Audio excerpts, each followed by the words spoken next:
Buenas tardes a todos los que nos acompañan en este día. Estamos inaugurando un ciclo de conferencias magistrales del Instituto Nacional de Formación Política de Morena.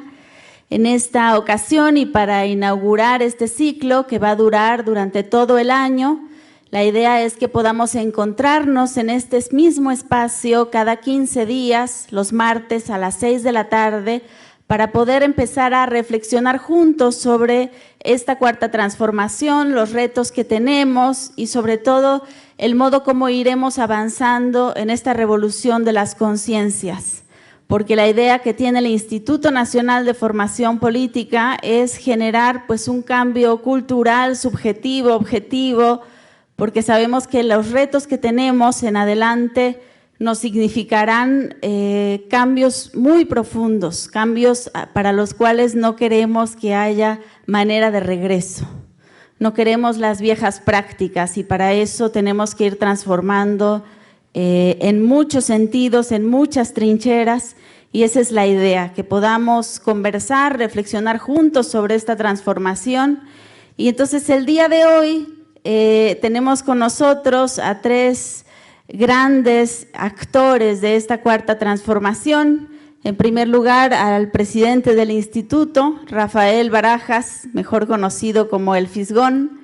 También está del Consejo Interno, Elvira Concheiro y Armando Bartra, que son pues intelectuales de primer orden y sobre todo grandes maestros en este trabajo de compromiso intelectual, de producción de pensamiento, de producción de alternativas, de acción y también de gobierno.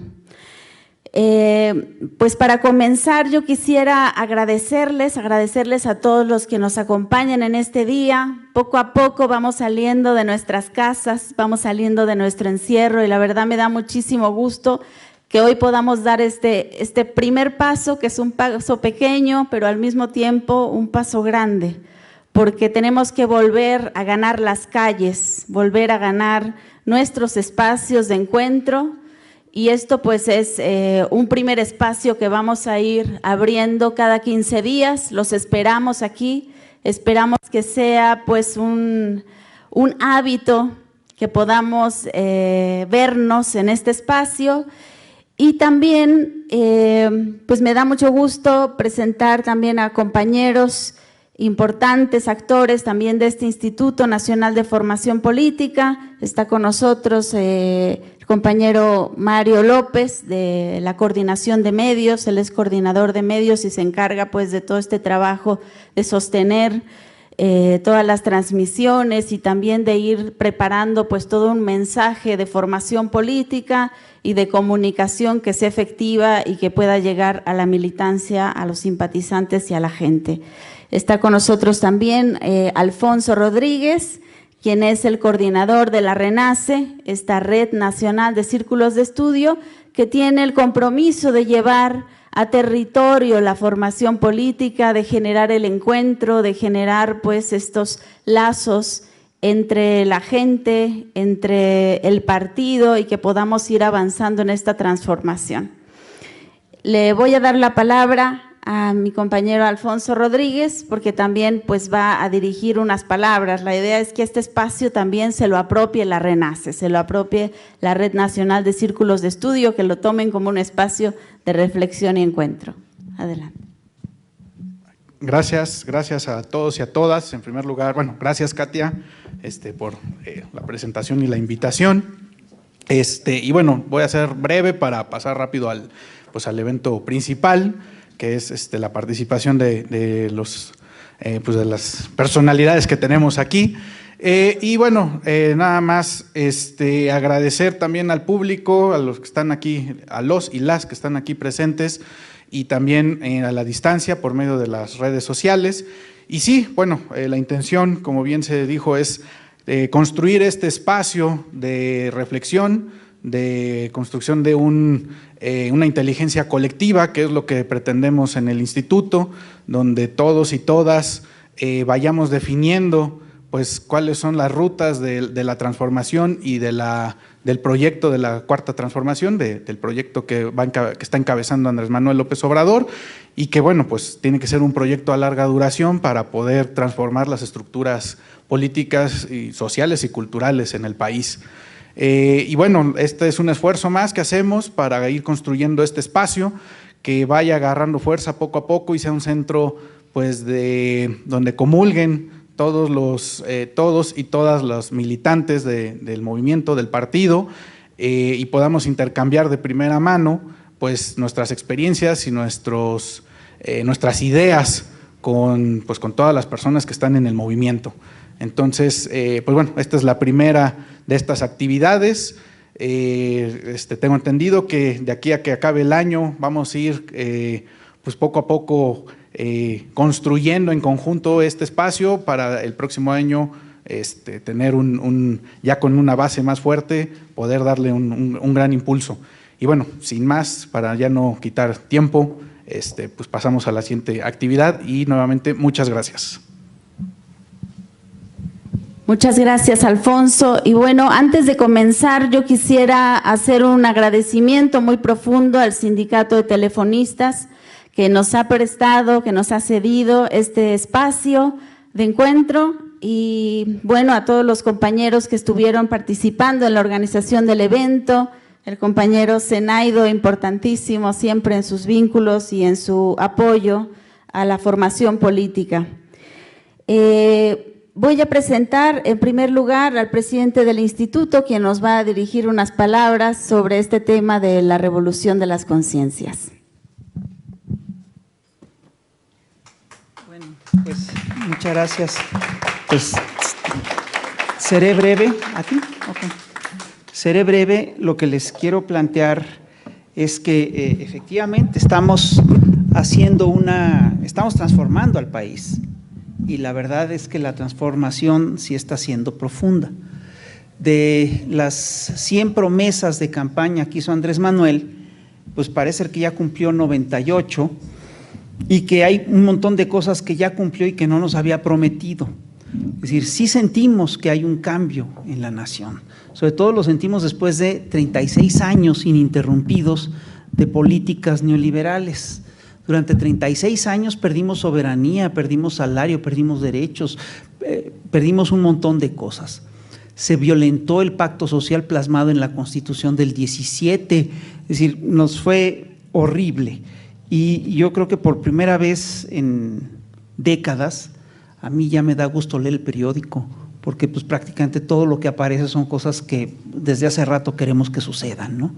El aumento de salarios, es decir, basta decir, la tragedia de los mineros es una cosa desgarradora, pero es un hecho que la actitud que tiene este gobierno es muy distinta a la que tuvo el gobierno en tiempos de la tragedia de Pasta de Conchos, ¿no? Entonces, todo se está modificando y yo creo que es para bien. México es uno de los países más extraños del planeta, en el sentido de que es uno de los pocos países que ha apostado 4 veces a una transformación profunda. Si ustedes se fijan, pues Colombia apenas va por su segunda transformación, y eso con dificultades. España no tiene ni una. Estados Unidos tuvo una que fue crucial, pero después no ha tenido otra más. Y en México yo estoy convencido de que pues tenemos que aprender de lo que han sido nuestras revoluciones, y esto es una revolución. Y una de las cosas que hemos aprendido es pues que las revoluciones violentas tienen un costo altísimo para el grueso de la población y tampoco te garantizan hacer tabula rasa del viejo régimen. Lo que hemos visto es que los vicios y las lógicas de los sistemas viejos se perpetúan. Lo vemos claramente con el tema de lo que son los aparatos ideológicos. La primera transformación de México lo que buscó es liberar a México de la corona. Es una transformación que tiene raíces profundas en las tesis de los filósofos de la Ilustración, y fue una transformación en contra de las lógicas del régimen feudal, y sin embargo sacamos a la corona, pero el viejo régimen seguía vivo. Y de hecho ocurrió una cosa muy curiosa, porque el aparato ideológico del viejo régimen siguió absolutamente intacto. La Iglesia quedó intacta, y una de las labores de los aparatos ideológicos es reproducir al régimen al que sirve, y la Iglesia buscó durante décadas restablecer el viejo orden en nuestro país, y hizo todos los intentos posibles, nos llevó a una guerra civil, a una guerra internacional, en fin, y este pleito solo terminó con la derrota militar de los conservadores en 1869, ¿no? en tiempos de Juárez, con el fusilamiento de Maximiliano. Y ahorita estamos viendo una situación muy parecida. El proyecto de Andrés Manuel López Obrador está muy activo, está impulsándose de manera eficaz, etcétera, y sin embargo, el viejo aparato ideológico del viejo régimen, que son los grandes consorcios masivos de comunicación, están perfectamente intactos. Lo decía el otro día Andrés Manuel en una mañanera, incluso en los espacios de la televisión oficial, las voces imperantes son las del viejo régimen. Entonces, bueno, eso es una cosa, es decir, estamos enfrentando un aparato ideológico muy eficaz que está centrado en las lógicas de los grandes medios de comunicación, y por el otro lado tenemos también que tenemos peculiaridades curiosas en esta transformación. Yo creo que esta es la primera transformación en la que prácticamente todos los que impulsaron la transformación llegan vivos al cambio de gobierno. Es decir, obviamente hubo quien murió en el trayecto y lo que tú quieras, pero estamos los que echamos a andar el movimiento. Y estamos intactos, y sabemos además que el gran motor de esta transformación fue, como en las anteriores transformaciones, pues una transformación de las conciencias, una revolución de las conciencias. El movimiento obradorista sería absolutamente inconcebible sin una revolución de las conciencias. Entonces, lo que tenemos que ver es que este proceso de toma de conciencia es un proceso profundo, es un proceso que puede volverse viral y que puede volverse sumamente contagioso, y que sí contribuye a transformar profundamente a las sociedades. Estamos convencidos de que la formación política, de que la información sí transforma a la sociedad y sí transforma a las personas, por supuesto. Y estamos además enfrentando este viejo aparato informático del viejo régimen, y ese viejo aparato informático del viejo régimen tiene varias herramientas, varias estructuras. Una de ellas son, por supuesto, los grandes medios masivos de comunicación. La otra son los famosos think tanks o estanques de pensamiento, que organizan pensamiento, organizan narrativas, se refuerzan con bots, se refuerzan con toda una serie de tecnologías para difundir estas historias, pero que son sumamente eficaces. En un principio alguien habló de la posibilidad de construir nosotros nuestros propios estanques de pensamiento, y yo creo que esa idea no es correcta. Esta idea contradice la esencia misma de los movimientos de transformación, que es la masificación de una nueva conciencia, la construcción efectivamente de una inteligencia colectiva, viva y activa. Y yo creo que esto es lo que podemos construir en este proceso de transformación. No debemos apostarle a los estanques de pensamiento, sino a lo que deben de ser verdaderas marejadas de pensamiento, oleadas de pensamiento. Lo que queremos es que todo el mundo debata, que todo el mundo se pelea, que Elvira y que Armando ahorita digan, no, tú estás pendejo, te equivocaste y tal, entonces nos peleemos, y que eso, por supuesto, nos lleve a nuevas conclusiones y nos permita, ya también ahorita yo también te voy a contestar, nos permita efectivamente mantener a un movimiento vivo, activo, pensante, y estamos convencidos de que por eso estamos convencidos de que el trabajo de formación de la militancia es fundamental. Acabamos de tener una elección interna, y hubo un montón de problemas. Es decir, y hay que aclarar varias cosas. Es decir, estos problemas que tuvimos se deben en gran medida a que venimos de una cultura perenne del fraude electoral. Es decir, México es el país del fraude electoral. Hemos vivido fraude tras fraude tras fraude. Yo les quiero contar una historia personal y no me alargo, ya casi voy a terminar. Cuando estaba el PRD todavía en activo, Andrés a mí me pidió que me metiera a la Comisión de Vigilancia y Fiscalización porque iba a haber un proceso interno y necesitaba armar un cuerpo de gente crítica que no se prestara a los juegos electorales, a las trampas electorales, etcétera. Y la verdad es que organizó un equipo que era muy padre. Estaba Carlos Payán, estaba Marta Recasens, había gente de primera, gente muy padre y gente muy confiable. Y todos estábamos seguros de que no iba a haber fraude interno. Y estábamos tan seguros de que no iba a haber fraude interno que ni siquiera en los estatutos internos del PRD se contemplaban castigos para un fraude, ¿no? Y un día se dieron las elecciones y estaba en la comisión electoral José Barberán, que era un tipo fantástico, ¿no? De una integridad absoluta, un gran actuario, yo creo que es el mejor actuario que he conocido en la vida. Y Pepe Barberán llegó y nos dijo, ¿saben qué? Tenemos un problema porque hicieron fraude. Y todos preguntamos, bueno, ¿y quién hizo fraude? Es que todos hicieron fraude. Y ojo, había actores que eran honestos y ellos no habían hecho fraude, pero sí se habían aliado con gente que había hecho fraude, ¿no? Y Pepe a mí me contó, ¿no? Que en cuanto se dio cuenta de eso, se desplomó, se quebró, ¿no? Y bueno, pues lo que hicimos fue revocar esa elección y tratar de remontar esta cultura, pero remontar esa cultura del fraude ha sido muy complicado.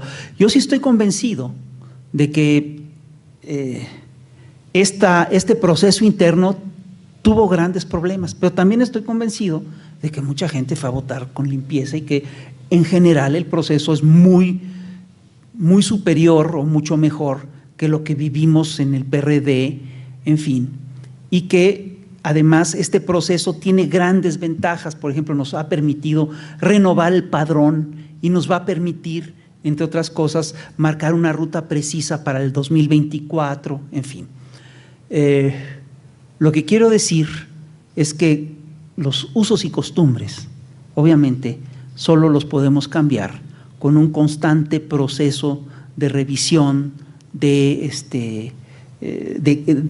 crítica, de autocrítica, y que eso, siempre tiene que venir acompañado de un proceso de formación profunda.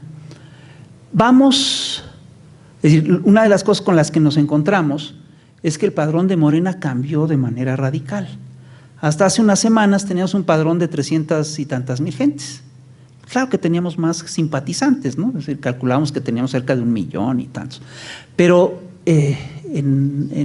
después de este proceso, pues ahora nos encontramos con que tenemos un padrón de entre 2,5 millones y 3 millones. Y obviamente una de las cosas que tenemos que hacer es darle formación a toda esta gente.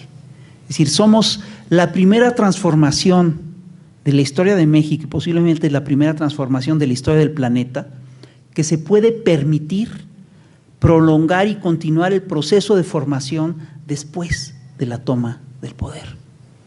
Y esto, por supuesto, implica un cambio profundo.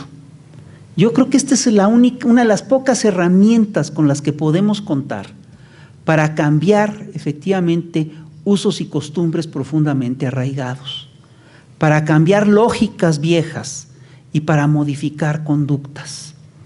Entonces, sí es muy importante apostar por la formación política. Y dentro de este proceso de formación, una de las cosas que hemos impulsado ya desde hace rato es hacer conferencias nacionales, ¿no?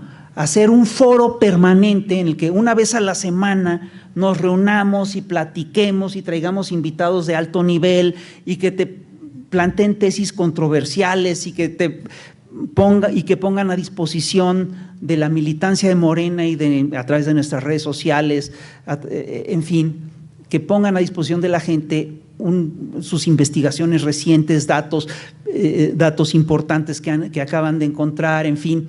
Entonces, sí es importante este foro de conferencias, porque yo sí creo que nos va a permitir activar a un buen nivel este trabajo de inteligencia colectiva, nos va a forzar a participar en este esfuerzo de inteligencia colectiva. Y es algo, por supuesto, que vamos a construir poco a poco. Es decir, a mí me parece ya muy importante que estemos pasando por las redes sociales, me parece fantástico el trabajo que han hecho Mario López, me parece fantástico el trabajo que ha hecho Daniela Campero, ¿no? Hoy, en estos días, sacó un tuit fantástico sobre la campaña contra Delfina, es un tuit que un hilo que todos tendríamos que ver, y además hicieron un video sobre esto que está muy bien. Y de lo que se trata es precisamente de colectivizar el debate. Me parece importantísimo el trabajo que ha hecho la Coordinación Académica, me parece importantísimo el trabajo que ha hecho la Red Nacional de Círculos de Estudios, y yo sí creo que estamos en vías, pues sí, de construir un núcleo duro de ciudadanía informada, de ciudadanía pensante, de ciudadanía, digamos, angustiada y con preocupaciones, ¿no? Y pues de eso se trata este proceso, y la verdad le agradezco muchísimo a Elvira, le agradezco muchísimo a Armando, le agradezco muchísimo a Katia que organiza esta plática, a ellos que hayan aceptado esta conferencia, y pues les cedo la palabra. Perdón.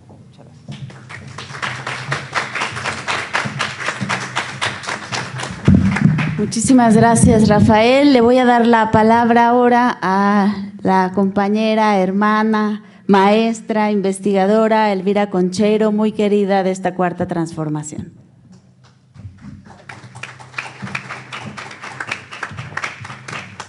Muchísimas gracias. Para mí es un enorme gusto estar como siempre.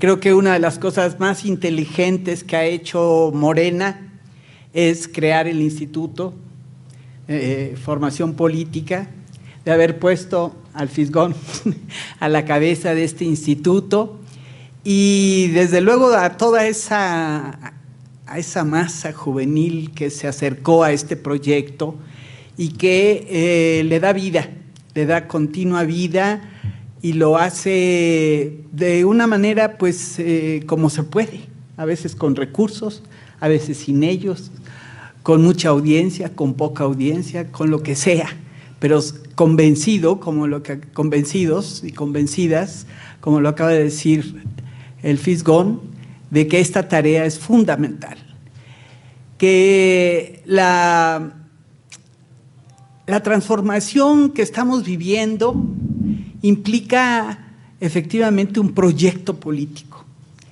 y en correspondencia a ese proyecto político es que se da un proyecto de formación política. Digamos, es una perogrullada, pero no es tan así. Es decir, que tenemos que problematizar el tema. Porque ¿de qué se trata este proyecto político? Yo creo que efectivamente se trata de una revolución, pero de una revolución que está pidiendo romper todos los esquemas, como buena revolución que es. Yo no coincido, a propósito de lo que nos invitó el Fisgón, a clasificar entre revoluciones pacíficas y revoluciones violentas, porque las revoluciones son en primer lugar un proceso, y ese proceso no es lo que uno quiere, sino continuamente lo que se puede, con la fuerza que se tiene. Y por desgracia, y lo estamos viviendo en nuestro propio proyecto de transformación, ese proceso se enfrenta a los conservadores, a los que quieren impedir esos cambios. Y estos son los que han empezado siempre los procesos violentos. No es al revés, no es que las revoluciones digan queremos 1 millón de muertos, como la nuestra de 1910. No. Querían cambios y no se echaron para atrás. Y la respuesta fue violentísima, y los procesos fueron complejísimos, contradictorios. Emergió un nuevo México a partir de un parto que se complicó muchos años y que produjo esa violencia. Pero no era así. El proyecto original De tal manera que nosotros no podemos echar campanas al vuelo de que nuestro proceso está ya dicho, ya está armado, ya sabemos cómo, etcétera, etcétera. Yo creo que sí hay una experiencia que se va acumulando, un conocimiento que vamos adquiriendo, que nos dice, bueno, hay mejores caminos que unos que otros, evidentemente, pero siempre es en una relación con otros sectores, y algunos de ellos profundamente intolerantes y profundamente violentos. La violencia ha estado de ese lado. De este lado sale una transformación que quiere abrir el mejor camino posible. Y efectivamente en eso tiene una importancia vital la conciencia. ¿Qué es ese proyecto? ¿Cómo puede sortear sus dificultades? ¿Cómo puede desarmar a quienes son sus enemigos, a quienes quieren llevarnos a un callejón de violencia y de intolerancia y de odio? ¿Y cómo le damos la vuelta? ¿Cómo lo eludimos? ¿Cómo construimos un camino que les amarre las manos? Eso sí, y yo creo que en estos años de gobierno hemos aprendido mucho. Hemos aprendido a manejar con más cuidado las redes, por ejemplo, que serán son un lugar en donde anida un odio y una violencia muy peligrosa. Pero esas, no nos engañemos, son las condiciones de la sociedad mexicana. Andrés Manuel lo dice con mucha frecuencia, son muchos los conservadores y muy violentos. Entonces tenemos que partir de que nuestra revolución no está dada, definida. Nuestra revolución se tiene que construir todos los días, abrir camino y estar claros de los enemigos que tiene, de los obstáculos que tiene, y para esto no podemos tener un pensamiento lineal, no podemos tener un pensamiento dogmático, no podemos tener verdades absolutas. Estamos construyendo en el camino nuestra visión, nuestras alternativas, nuestros caminos. Y eso que es fácil decirlo, es muy complicado en la realidad concreta. Porque para eso es que necesitamos espacios como estos y muchos más. Yo, si tengo que hacer una crítica de esto, es que no hemos logrado desplegarlo todo lo que deberíamos desplegarlo, y con eso no estoy haciendo caso omiso del inmenso esfuerzo, de la variedad de alternativas y de opciones abiertas por el instituto, sino que todavía necesitaríamos eso, que esos 2,5 millones o 3, o los que están alrededor nuestro, que pueden ser 10, 30, 50, no lo sabemos, tengan un impacto de estas nuevas ideas que tienen que acompañar el proceso de transformación. Y en eso estamos muy retrasados, sinceramente. Hay una incapacidad de Morena para explicar de manera masiva lo que se está haciendo, los logros alcanzados, el camino que estamos siguiendo, las cosas que quedan por hacer. Es decir, estamos reducidos en muchos momentos a ver las mañaneras. Y ese es un ejercicio extraordinario de formación política. Pero no es suficiente. No es suficiente. Necesitamos convertir a cada miembro de Morena, a cada militante, a cada simpatizante en un difusor de lo que es este proyecto. Por eso yo decía que la formación política no puede ser desprendida del proyecto, y este es el que necesitamos conocer, analizar, criticar, mejorar. Y para eso necesitamos herramientas de conocimiento. No es así nada más que yo me siento y lo hago, o yo lo converso en un espacio, sino yo estoy convencida de que la mejor escuela, como decíamos hace tiempo y creo que sigue siendo válido, la mejor escuela, la mejor formación política es la lucha. Es el involucrarse en los procesos, vivirlos, sufrirlos, porque efectivamente no son ninguno de esos proyectos, ninguno de esos procesos fáciles. Romper esas inercias, esas maneras de ver el mundo que hemos tenido tradicionalmente, esas formas de vida, porque no se trata solamente de un grupito que hay que quitarlo y ya con eso se resolvió el asunto, hay que cambiarlo todo, eso, nuestra forma de vida. Y esto necesita ese involucramiento, pero no es suficiente tampoco.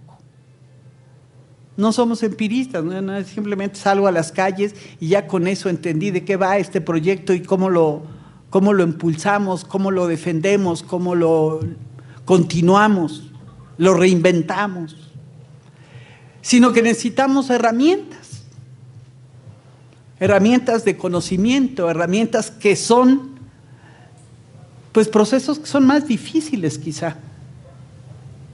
Y miren que salir a las calles, todos sabemos, a una militancia cotidiana, permanente, es algo difícil, que nos implica sacrificios, que nos implica mil cosas, que todos sabemos. Porque eso Morena lo ha hecho y lo ha hecho durante años, y la izquierda en este país lo ha sabido hacer en buenas, malas, regulares, pésimas condiciones, y lo ha hecho. Pero lo otro es, ¿de dónde adquirimos esas herramientas para analizar eso que estamos haciendo? Porque además, como dijo hace ya muchos años un sabio, la realidad no se nos presenta tal cual es, sino la realidad se presenta de manera engañosa, encubriendo sus procesos más profundos. A veces decimos, no, pues ya está claro, esto es así. Y resulta que estamos viendo nada más que la apariencia de lo que son los procesos sociales, los fenómenos sociales. Entonces sí tenemos que ir a una construcción de un conocimiento que trascienda esas formas aparentes, de esa inmediatez, ¿no? En que, bueno, parece que el problema es un mal presidente o un buen presidente. No.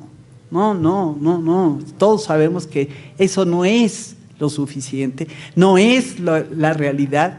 La realidad son relaciones muy profundas, construidas históricamente, a partir de toda esa historia, efectivamente, que tenemos que traer a cuento, que tenemos que estar conscientes, permanentemente analizando esas experiencias históricas, pero también es tener capacidad de tener un pensamiento crítico, en el sentido de que va más allá de lo que pareciera.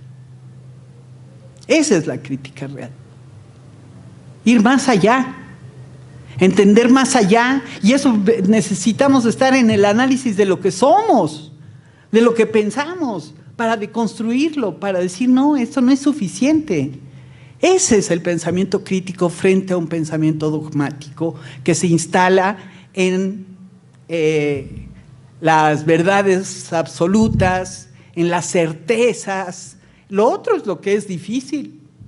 Lo más difícil es que es incierto, que nunca sabemos si sí estamos yendo al fondo de las cosas, pero ese es el único camino. No hay otro, no hay otro. El camino es la incertidumbre, es el valor de poner en cuestión todo. Lo que estamos haciendo, lo que nos parece fantástico, lo que nos da tanta satisfacción, eso mismo, si queremos tener plena conciencia, tenemos que preguntarnos si es suficiente, si es verdadero, si es cierto que tiene las ventajas o las maravillas que nosotros le vemos. Y esto es muy importante en este momento, porque Morena no se puede dar el lujo de ser complaciente, autocomplaciente. No se lo puede dar.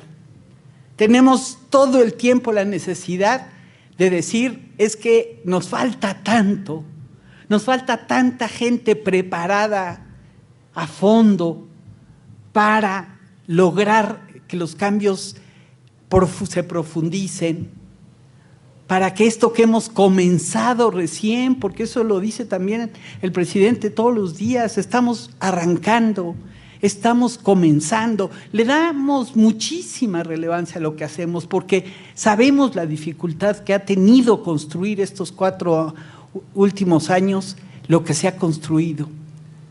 Pero justo por estar en esa construcción, sabemos que falta demasiado, que lo que hemos hecho quizá a lo largo de los años va a ser visto pues como algo muy primario, muy inicial. Y eso es porque las condiciones en las que hicimos esta transformación fueron desastrosas. Si no hubiéramos logrado este cambio de gobierno, este país estaba en un plano inclinado veloz al precipicio. Cada vez más sectores sociales, individuos jóvenes, yéndose a ese precipicio de la nada, de la desesperanza, de la delincuencia, de la violencia. Ese es el país que nos dejaron. Y quitar ese plano inclinado, destruirlo, quitarle los fundamentos, no, eso es historia de mucho tiempo, de mucho esfuerzo, de mucho trabajo, y el trabajo que tenemos que iniciar es este trabajo. Iniciar ya lo hemos iniciado, no me refiero a eso, sino iniciar porque lo tenemos que estar reinventando todo el tiempo y sobre todo desplegando. Preguntarnos hasta dar con la manera de desplegarse, porque a veces somos muy autocomplacientes con las redes. Ellas ya nos resolvieron el problema, ya llegamos a muchos millones. ¿Llegamos? ¿Qué es llegar? ¿Entendieron? ¿Compartieron? ¿Discutimos? ¿Formamos un pensamiento colectivo? No, las redes no nos resuelven el problema. Son una gran herramienta, eso sí, son una herramienta, como lo es una herramienta el reunirnos aquí, vernos las caras y ponernos a platicar sobre estos temas. Pero es una herramienta, al fin y al cabo. Y tenemos que poner mucho más sustancia, mucho más contenido en cuestiones que pueden parecer complejas, pero es falso que sean complejas, porque tocan la realidad que vive la mayoría de nuestro país. Surgen de ahí esas herramientas teóricas, esas herramientas intelectuales que tenemos que tener, que tenemos que construir, de las que nos tenemos que apropiar, porque hay un conocimiento social muy vasto que ha pensado las transformaciones hace décadas, siglos, tiene la humanidad pensando las transformaciones sociales. Y ese es nuestro haber, todo ese pensamiento crítico construido y el que está por construirse, el que se está construyendo todos los días. De tal manera que la tarea es inmensa, pero al final se reduce a un compromiso y a una conciencia. Que hoy, por cierto, con esto quiero terminar, pero no alargarme, hoy el tema de la conciencia tiene sus propias complicaciones, no dejó nunca de tenerlas. ¿Qué era esto de la conciencia? ¿Cómo se adquiere la conciencia? Sobre todo en una sociedad que lo fragmenta todo y que ha separado lo que es el trabajo intelectual, la capacidad de pensar que tienen los seres humanos con su capacidad de hacer, de transformar materialmente las cosas. Esa división totalmente antinatura, porque no hay nadie que haga algo sin pensar, ni que se piense sin hacer nada. Eso es tautológico, pensar ya es hacer algo. Pero existe esa separación, es muy primaria, hace muchos siglos que la humanidad hizo esa separación, y tenemos que nosotros, si queremos realmente acercarnos a la posibilidad de las revoluciones, lo que han hecho es justamente romper con esa división, construir una nueva comprensión Y lo ha hecho a través de su conciencia, de una conciencia de sus propósitos, pero también una conciencia sobre lo que son esos sectores que hacen la transformación.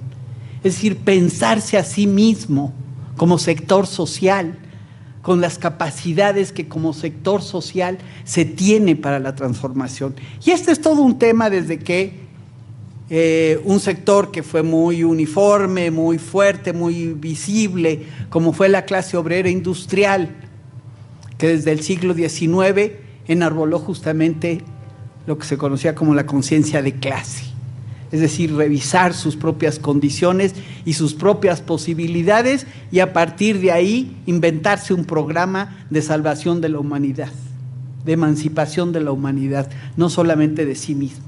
Entonces, bueno, esto ahora es visto como algo muy extraño o muy ajeno, y porque sí se ha complejizado esa conciencia y ese sector que hablamos de trabajadores. Hoy los trabajadores son una cosa muy distinta al trabajador industrial del siglo XIX y buena parte del siglo XX. Y tenemos entonces a un trabajador mucho más extendido y al mismo tiempo más fragmentado. Por eso el trabajo de construir una conciencia es un trabajo tan difícil en nuestros días como necesaria. Y creo que ahí están los retos, que si hablamos nosotros de una revolución de las conciencias, tenemos que tocar estos temas. No es una frase, no es algo dado, no es que sí, que nosotros nos ponemos aquí a platicar y ya construimos conciencia. No, no es así de fácil. Tenemos que ligarlo con la lucha, con lo que estamos haciendo todos los días y después con un cuestionamiento profundo de lo que es la sociedad contemporánea, la sociedad que nos rodea, la sociedad que queremos cambiar. Hay ahí un montón de ideas que les dejo porque creo que es lo que tiene que ser interesante de estos encuentros. Es decir, cómo problematizamos, cómo cuestionamos lo que son nuestras frases hechas para que dejen de serlo y adquieran un verdadero sentido. Muchas gracias. Con permiso.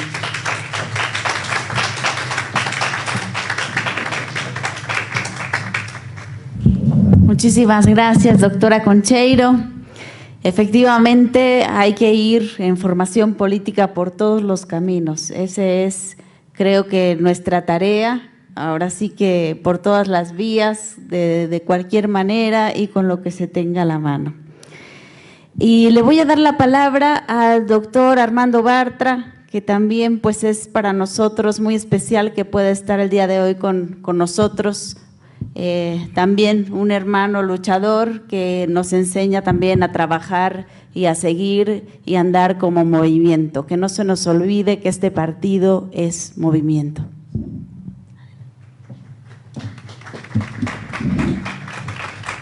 Muy buenas tardes a todos, a todas, a todes. Me da mucho gusto de verdad estar aquí en un espacio del ESME.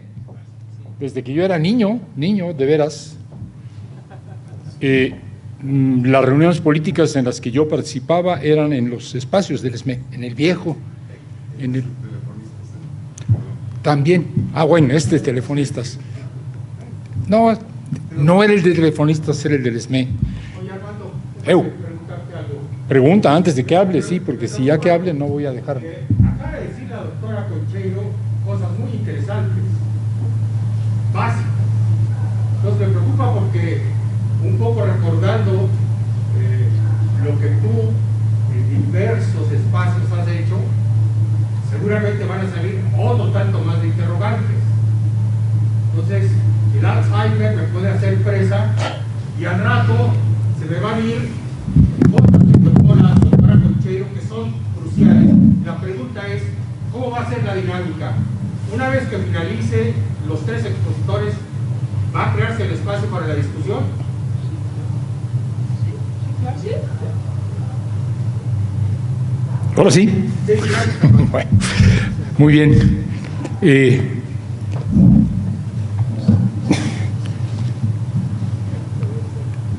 Voy a tratar de, como decíamos antes, voy a tratar de tirar línea.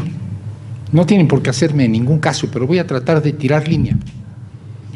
Es un reto, a ver si sale. Es claro, no hay cuarta transformación sin revolución de las conciencias, es una obviedad, hay que repetirla. Después de la revolución y por 70 años vivimos un orden autoritario, clientelar, corporativo, quizás con la excepción del gobierno de Cárdenas, y por otros 30, 35 bajo un orden neoliberal, individualista, consumista. Cambiar los modos de pensar, rutinarios, inerciales, por otros modos críticos, propositivos, generosos, colectivistas, visionarios, no será fácil. Es, pues, una revolución de las conciencias. La revolución de las conciencias es permanente y sus contenidos dependen de la fase del proceso de transformación en que nos encontremos. Que es una propuesta. El tema de revolucionar las conciencias, el tema de la formación política, no es el mismo en una circunstancia que en otra. La revolución de las conciencias necesaria para derrocar al viejo régimen se dio en las décadas anteriores a 2018, fue un esfuerzo de muchos y se materializó en los 30 millones de votos en el 53% de la elección. Y esto fue una revolución de las conciencias, sin eso no se hubiera podido lograr.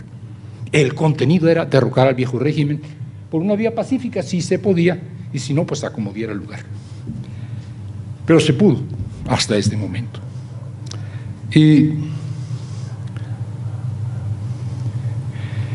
La revolución de las conciencias es necesaria para sentar las bases de la cuarta transformación, y estoy usando una fórmula de Andrés Manuel.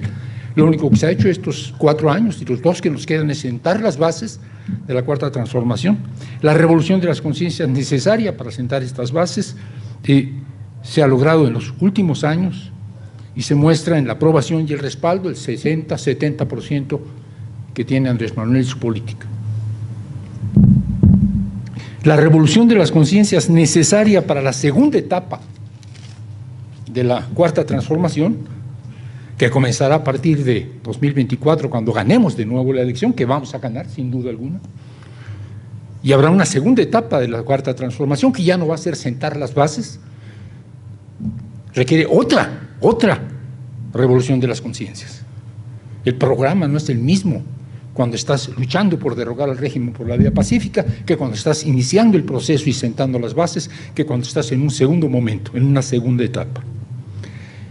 Cuando habrá que impulsar algo que un hombre que fue vicepresidente durante muchos años de uno de los primeros países latinoamericanos que inició un proceso como aquel en el que ahora estamos, Bolivia, estoy hablando de García Linera, llama las reformas de segunda generación. Estamos a empezar a pensar en los cambios, en las reformas, en las transformaciones de segunda generación. Y esta es la nueva revolución de las conciencias. Si no abordamos estos temas, entonces estamos pensando que la revolución de las conciencias es algo intemporal. La revolución de las conciencias es solo una de 3 dimensiones inseparables. 3 dimensiones inseparables del cambio social: organización, movilización y concientización. Y no puede planearse, implementarse, operarse, impulsarse por sí misma. No tiene sentido hablar de concientización sin organización y sin movilización, y viceversa. No se puede hablar de organización sin movilización, ni movilización y organización sin conciencia. Pero no pensemos en la cuarta transformación, en la dimensión revolución cultural de la cuarta transformación como algo que puede operarse por sí mismo. Forma parte de una realidad que tiene 3 dimensiones cuando menos. Sin impulsar renovadas formas de organización, que no son las mismas en una etapa que en otra etapa, sin impulsar nuevas formas de movilización, que no pueden ser las mismas en una etapa que en otra etapa, no tiene sentido hablar de revolución de las conciencias. En el mejor de los casos, reduciremos la revolución de las conciencias a educación, adoctrinamiento, politización, lo cual no está mal. Hay que educar, hay que politizar, hay que concientizar, hay que indoctrinar, pero se trata de hacerlo sobre la base de una coyuntura específica que nos plantea retos de la conciencia, como nos plantea retos de la organización, como nos plantea retos de la movilización. La coyuntura en la que hoy vivimos en el país y en el partido, en el país y en Morena, define las tareas inmediatas y urgentes de organización, movilización y concientización, es decir, la revolución de las conciencias del momento que vivimos. La definición de las tareas principales del partido en esta coyuntura. En cuanto al país, simplifico, claro está, la coyuntura está definida por la consolidación de los cambios que sientan las bases de la Cuarta Transformación. Hay que consolidar estos cambios, no están garantizados. Fueron 4 años de cambios profundos, siguen siendo cambios profundos, algunos están detenidos, no vamos a tener reforma eléctrica, difícilmente vamos a tener una reforma que reconozca los derechos de los pueblos originarios, porque ya dijeron que se van a la moratoria. Hay cosas que no están consolidadas, hay cosas que no hemos garantizado todavía, no tenemos crecimiento económico, no hemos reconstruido el sistema de salud de este país, estamos en ese proceso y es complicado. Y hay que consolidar, hay que darle pues solidez a esta construcción de los cimientos de la Cuarta Transformación.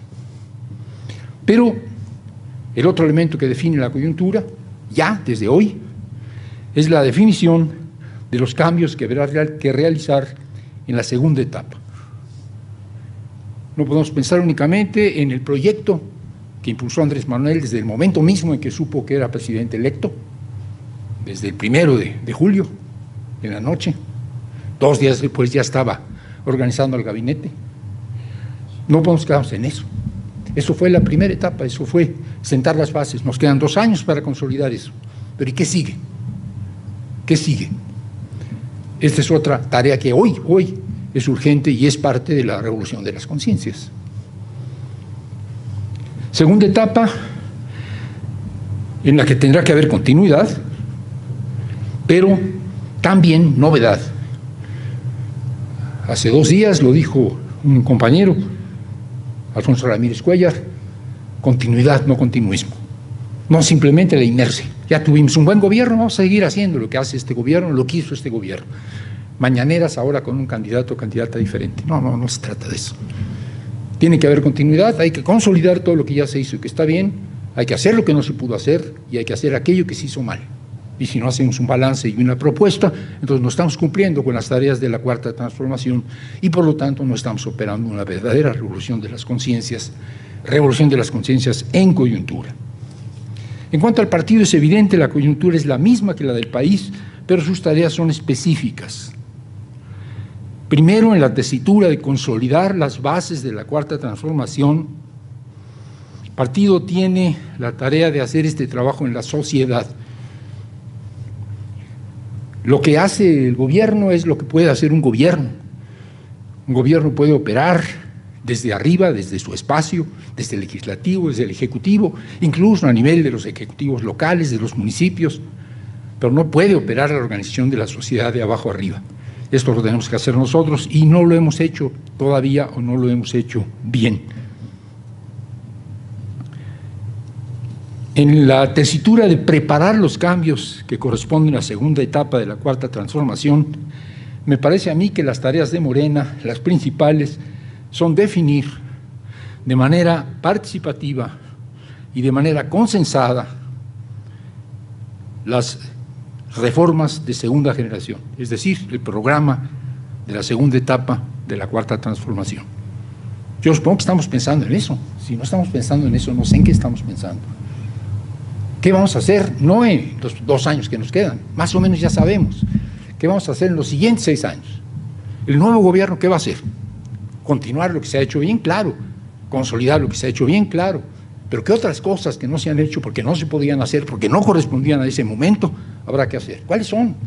¿Cuáles son las tareas más urgentes? ¿Cuáles son las omisiones, las fallas, las ausencias? Si los hay, los errores. Cuesta trabajo reconocer errores cuando estás gobernando y tienes una derecha que te está madreando todos los días. Cuesta trabajo reconocer errores cuando vas a llamar a que voten por ti. Pero hay que empezar a reconocer que las cosas no todas salieron bien, que todo es susceptible de mejora. Y hay que pensar entonces en este proyecto.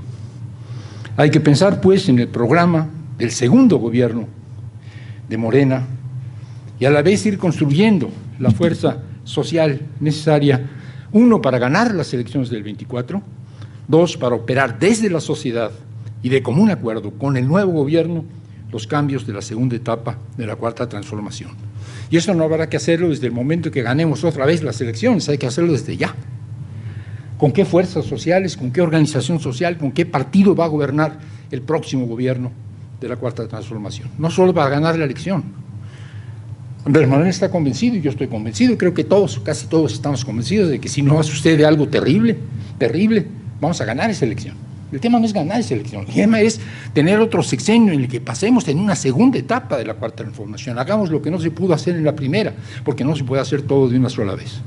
Y para esto hay que crear las condiciones programáticas, pero también organizativas, políticas y sociales.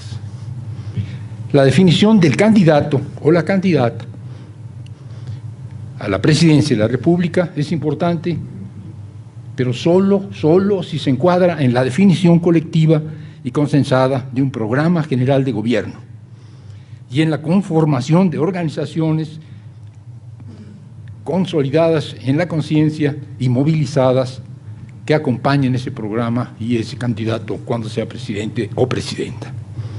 De otra manera, estamos transformando la elección del candidato en algo que no tiene más sustento que la persona, que la calidad de la persona. Es decir, si es el bueno, lo va a hacer bien. Si es el malo, lo va a hacer mal.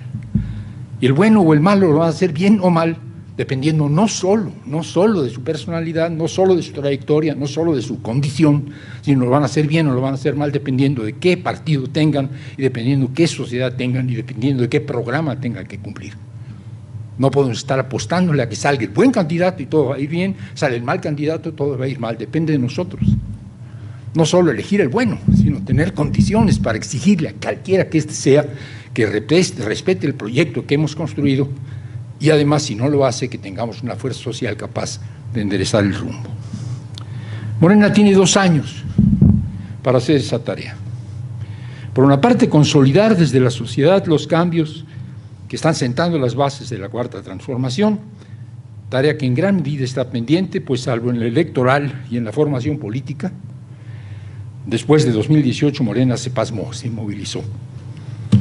Por otra parte, tiene que construir de manera participativa y consensada el proyecto para la segunda etapa de la cuarta transformación. Proyecto que será el marco general del programa de gobierno del candidato o la candidata. No es, ya que tengamos candidato, va a decir qué va a hacer y con eso va a salir a hacer la campaña, no. No es el candidato de su candidatura, es el candidato de un partido y este partido define un proyecto. Necesitamos definir ese proyecto y no solos. Necesitamos definir este proyecto con las organizaciones sociales, necesitamos definir este proyecto con las organizaciones civiles, necesitamos discutir este proyecto con los expertos, necesitamos convencer a la sociedad de que este proyecto es suyo y necesitamos decirle al candidato o a la candidata, este es el proyecto. Dentro de esto tú tienes posibilidades de construir tu programa de gobierno.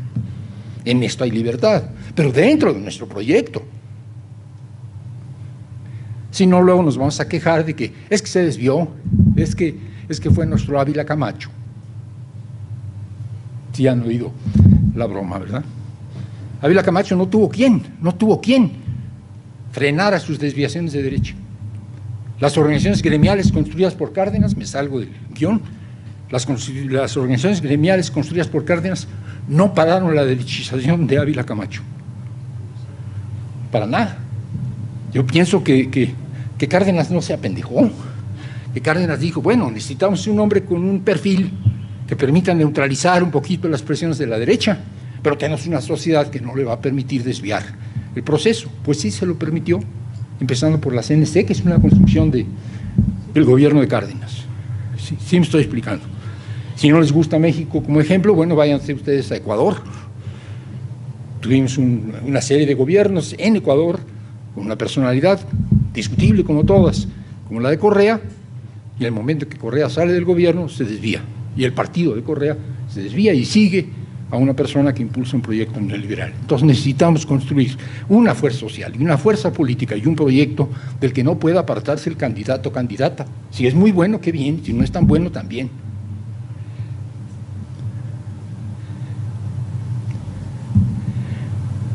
Después de 4 años de parálisis en lo que toca al trabajo de organización, concientización y movilización social, la tarea parece difícil o parece imposible.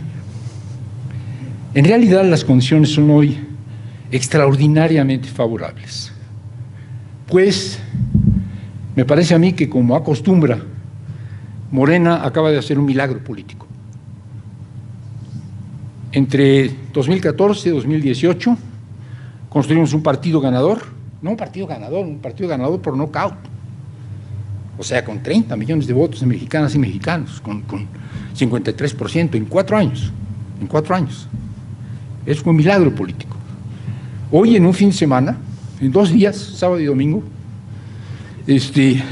incorporamos al partido, reclutamos a casi 3 millones de mexicanas y mexicanos. Cabrón, ¿qué partido en la historia de la humanidad ha hecho algo semejante? Acarreados, ¿no? 3 millones de acarreados, 3 millones de chapulines, 3 millones de oportunistas.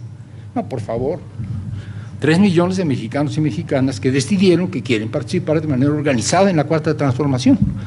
De estos, quizás, en efecto, 500,000 estaban ya en la vieja censo del partido, pero los demás no.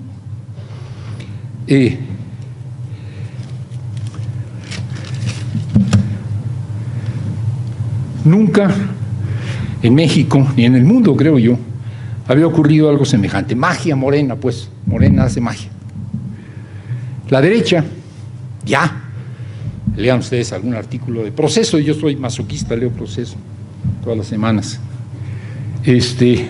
Escuchen ustedes ciertas transmisiones, vean en redes sociales, la derecha está tratando de descalificar el evento. Los resentidos que no fueron electos, que ya sabemos que los hay, están tratando de descalificar el evento. La crítica de sepulturero, esa crítica de enterrador, que es muy propia de la izquierda, también está tratando de socavar el evento. Quisieran desmeritar ese éxito inaudito de inscribir a 3 millones en 2 días.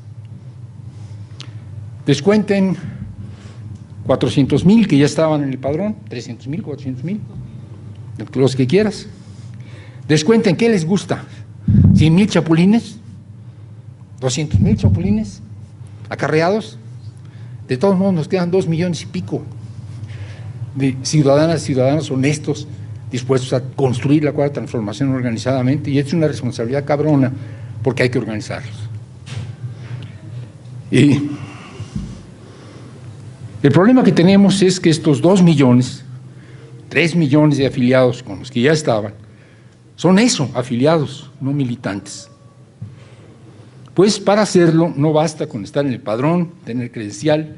Para ser militante hay que militar. Para ser militante de un partido político de izquierda hay que militar. Y así como están las cosas y como hemos visto que evolucionan las cosas, nada garantiza que se vayan a activar como verdaderos militantes. El riesgo es que dentro de un año esos 2, 3 millones se hayan diluido y queden, ¿cuántos círculos de estudio? Y ese es el premio de consolación. Bueno, sí, pero quedaron los círculos de estudio. No puede ser. Necesitamos comités de base, necesitamos tener 3 millones de personas organizadas en algo más que círculos de estudio, en algo más que trabajo de concientización. Y esta es nuestra responsabilidad, y voy a lo más tangible e inmediato, es responsabilidad del próximo Congreso. Tenemos un Congreso ya inminente pronto. Para eso fue todo este proceso también, para poder llegar a un Congreso. Finalmente no nos dejaban hacer congresos, nos boicotearon el anterior. Ahí tendremos que elegir nueva dirigencia, importantísimo. Probablemente reformar y poner al día los estatutos, importantísimo. Pero esto no es lo principal, el principal cometido del Congreso. La mayor responsabilidad del Congreso será acordar y diseñar las vías para que los nuevos militantes militen. Si este Congreso no encuentra el mecanismo necesario para organizar la militancia de estos nuevos reclutados del partido, no veo para qué servir al Congreso. Tener bonitos estatutos está muy bien, una bonita dirigencia está bien, pero un partido son sus bases y hoy tenemos 3 millones de mexicanas y mexicanos potencialmente miembros de este partido que tienen que ser organizados como tales. Y es una tarea enorme, es una tarea enorme. Si tuviéramos nada más 100,000 sería más fácil, pero nada más tendríamos 100,000, tenemos 3 millones, está cabrón, pero hay que organizar a 3 millones.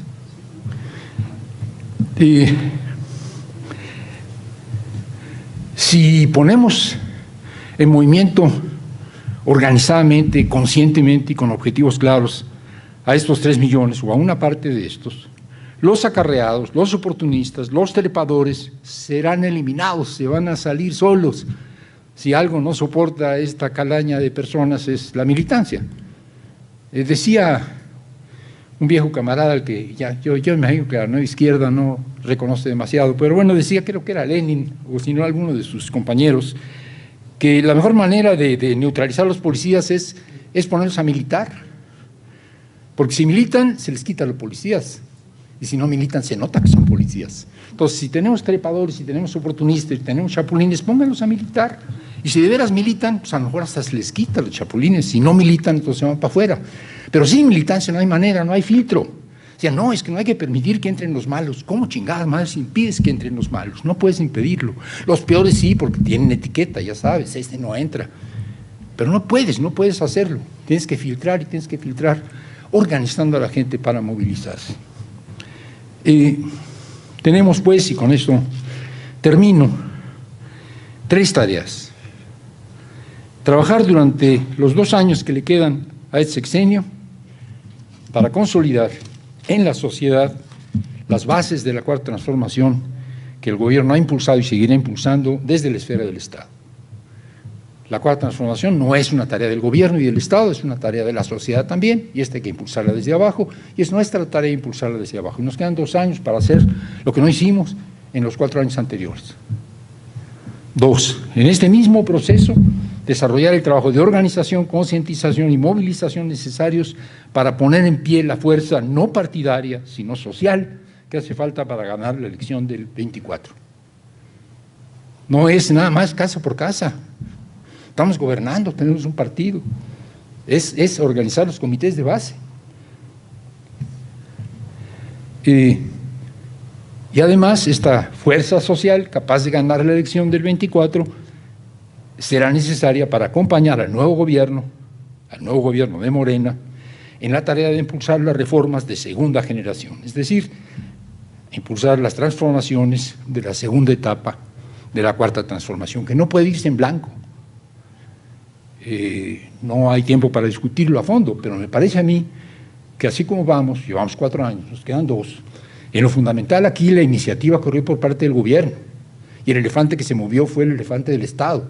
La sociedad no se ha movilizado en lo fundamental, o se ha movilizado muy escasamente. La elefanta reumática sigue echada, y la elefanta reumática no la mueve el gobierno. Andrés Manuel puede mover al elefante, es el Estado, es su trabajo, él es el gobierno. Pero nosotros somos el instrumento del gobierno en la sociedad, somos el partido de gobierno, y no hemos movilizado a esta sociedad hasta ahora. Nos quedan 2 años. Pero no puede ser que en el próximo sexenio siga igual, porque no vamos a tener un Andrés Manuel López Obrador. Por desgracia, y por fortuna, porque no hay manera de que nos sustituya, no hay nadie que pueda sustituirnos en otros 6 años. Ok. Construir de manera participativa y concertada el programa de la segunda etapa de la Cuarta Transformación. De modo que quien quiera que sea el candidato o candidata, deberá encuadrar en este programa su plan de gobierno. No sé si esto es algo que ya tenemos claro, pero no es el problema de que Claudia vaya pensando qué va a hacer si queda ella, o Marcelo ya pensó qué va a hacer si queda él. Ellos no se mandan solos, ¿no? Si ganan va a ser porque hay una Cuarta Transformación en marcha y tienen un partido detrás. ¿Qué es lo que dice el partido que hay que hacer en la próxima etapa de la Cuarta Transformación? Y eso es lo que hay que hacer. Las variantes, las modalidades, los sesgos, eso sí lo puede señalar el candidato. Pero el candidato no define el proyecto. El proyecto define al candidato. Y este proyecto necesitamos armarlo desde ya. Esta es una labor programática que no es tarea de una comisión de expertos. Por ahí Mario Delgado dijo, y me parece muy bien que lo haya dicho, que había que formar una comisión de programa. ¿Por qué partido necesita la construcción programática hacia adelante, hacia el futuro? La idea podría ser formar una reunión, formar una comisión de expertos. Está bien que se forme una comisión de expertos, pero construir un programa para un proceso de transformación en curso es abrir la discusión en la sociedad, obviamente al partido y también a la sociedad. No es tarea de una comisión de expertos, sino de toda la militancia, de los movimientos y organizaciones sociales afines a la Cuarta Transformación, de las organizaciones civiles comprometidas con el cambio, de los expertos, de los académicos progresistas. Yo he estado en reuniones de organizaciones campesinas, por ejemplo, que hacen un balance. Dicen, con este gobierno nos fue mejor que en los gobiernos anteriores, pero hay una serie de carencias, hay una serie de cosas que no se hicieron y esperamos que el próximo gobierno que sí se hagan, queremos que el próximo gobierno también sea de Morena y que haga lo que este gobierno no hizo, no quiso hacer o no pudo hacer. Y está bien que lo digan. ¿Por qué? Porque esta gente va a votar por el proyecto de Morena para la segunda etapa de la Cuarta Transformación, siempre y cuando lo que ellos están planteando se recoge, se escuche. Y esto con organizaciones campesinas y con organizaciones indígenas y con sindicatos obreros y con intelectuales y con académicos, con ambientalistas y con todos aquellos, algunos contentos y otros no tan contentos con lo que está haciendo este gobierno en este momento. Bueno, no les gustó todo lo que hizo Andrés Manuel, ¿qué quieren que haga el que sigue? ¿O quieren que regrese a la derecha? Me entrevistaba un compañero muy cercano al zapatismo, el zapatismo de Chiapas, al neozapatismo, y había discrepancia en muchas cosas, pero decíamos, ni tú ni yo queremos que regrese a la derecha. Pues en eso nos unimos. Bueno, esto es una tarea programática, no queremos que regrese a la derecha, porque vamos a hacer algo y tenemos que hacerlo todos los de izquierda juntos. Me refiero a la izquierda social, no solo a la izquierda política. Entonces, en estos 2 años, los que nos quedan, y ahí termino, habrá que ganar las elecciones en el Estado de México. Sí, Delfina, que la va a ganar, pues, más faltaba. Tenemos que ganar la de Coahuila, ¿no? No se olviden de que también está Coahuila, no es tan grandote, pero es importante. Y tenemos que hacer una buena encuesta creíble para que el candidato o candidata que vamos a lanzar sea definida. Pero siendo estas tareas muy importantes, no son las más importantes. Y es que sin un partido de verdaderos militantes, sin una sociedad organizada, concientizada y movilizada, sin un proyecto consensado para la segunda parte de la Cuarta Transformación, la Cuarta Transformación se quedará en los cimientos que está poniendo López Obrador. Y obviamente no queremos que se quede ahí. Si la revolución de las conciencias nos inscribe en este programa de trabajo, en este plan de trabajo, en estas líneas de trabajo que estoy esbozando, será quizá educación, concientización, ideologización, adoctrinamiento, no será revolución de las conciencias. Gracias.